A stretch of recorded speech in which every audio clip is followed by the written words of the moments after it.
Alright, at ngayon naman po, kaugnay pa rin po sa Market Holiday sa Maynila, makakausap po natin si Manila Mayor Erap Estrada. Magandang tanghali po sa inyo, Mayor Estrada. Si Connie Season po ito. Magandang tanghali naman sa iyo, Connie.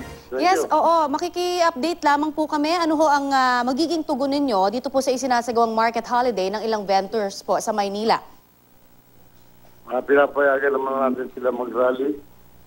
At basta matayinig at mapayapa yung rally. Alam mo, Connie, yung mga nasa likuran yan, ay mga politiko. Kamukha yung isang ka nasa likuran, ay yung kumakandidatong vice mayor.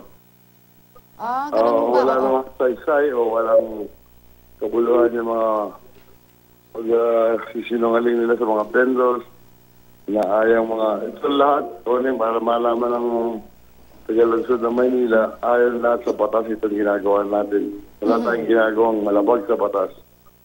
Opo. Pagkat ito, ang hangad natin dito, Connie, ay pagbabago ng lungsod ng Maynila.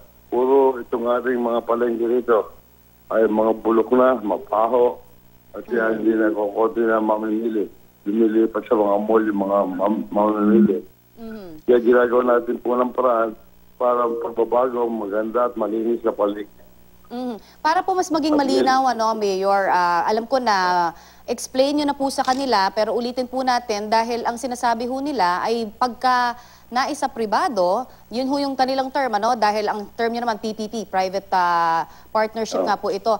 Pero pagka ito daw ay nagkaroon nga ng mga pagpapasag sa pribado, ay maaring magmahal ang kanila pong mga pwesto dyan at hindi na nila kayanin. Ano ho ba ang direksyon? Wala pong katotohanan yan, Connie, dahil sapagkat bago ko pirma yung kontrata, i-review ko ng lahat. Hindi maargabyado mga vendors. Protektado po lahat ang vendors. Hindi po pwede magtaas ng dobleng presyo ang sino mo makakuha ng private mamamahala sa palengke. Kung hindi, yung kaya o hindi lalakpas sa 10% ang itataas nila. Ayun. So meron palang ceiling kayo. Yung mga vendors ay hindi, yung kanilang dating presto ay makukuha rin nila yung dating presto kung kanto, hindi nasa kanto mga vendors kanila rin mapupunta. So, linawin po natin, So, 10% if ever ang maximum na maaaring itaas doon po sa current na binabayaran nila ngayon. Totoo po yun. Alright. Para din kung sabagay sa bahay, arkila kayo ng bagong apartment. Meron siya bago Kaya lang kami, siyempre tataas ng konting presyo. Pero yung affordable, yung makakaya. Hindi pwede magtaas na hindi makakaya magbayad ng vendors. Pangalawa, wala pang yung seed money, yung advance deposit. Malaking bagay yun sa mga vendors. Yung advance deposit, yung mga 2-3 months advance. Hindi mangungutang pa yung mga vendors ng 5-6.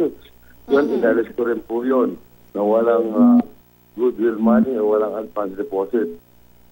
Alam mo naman, kahit yung mga apartment, i-RT na ka, hindi siya ng 1 month deposit, 1 month advance, gano'n. Pero dito pinagbawal ko para maprotektahan ang kapakanan ng mga vendors.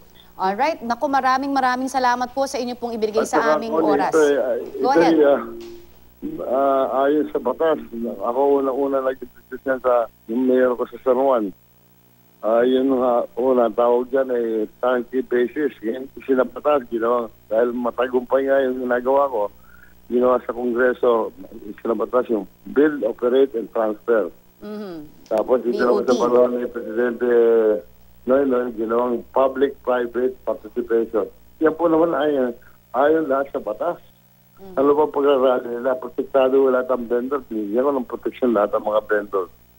Alam ko, mahihirap yan. Kaya, yun po ang layunin ko para protektahan ng mga mahihirap. Bigyan ng protection sila. Kaya, nagtataka lang ako, nilalasa ng isa pa itong ating mga vendors. Alright. Magpapasalamat po kami sa inyong oras na ibinigay muli sa amin, Mayor Estrada. Maraming salamat po. Salamat, Connie. Thank you very much. Salamat po. Salamat po.